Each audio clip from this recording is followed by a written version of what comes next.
Welcome back. If you were with us just before the break, we were listening live to City Manager Mark Ott and then Austin Mayor Steve Adler talk about a comprehensive traffic plan that they are initiating. A lot of things going in immediately. Mike Kanan is here from the Austin Monitor to kind of break down this traffic plan specifically for the downtown area. Why do they focus on that area? Well, you know, it's interesting. I think what we have to start with is the fact that repeatedly voters haven't given the city the tools to do major infrastructure improvements.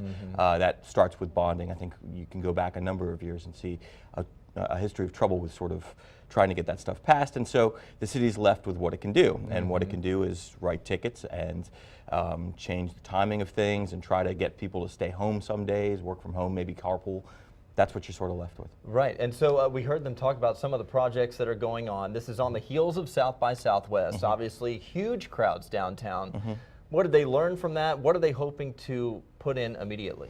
Well, I think something that sticks out to me is the idea that they're trying to sort of undo gridlock, and that of course can get you a lot, with a very little effort. Again, we're talking about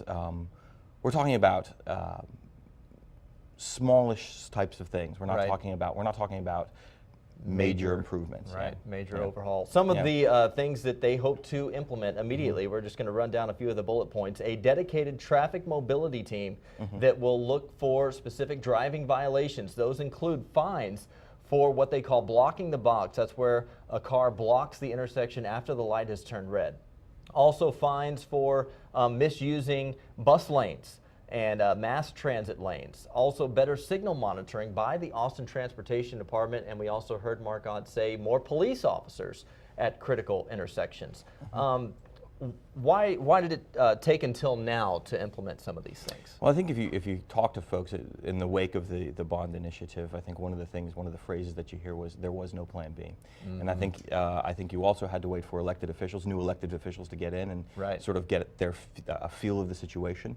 And so, 3 or 4 months into the term, we get a series of ideas, and I think that's, that was sort of a natural delay there. Is this just the beginning of more things to come, you think?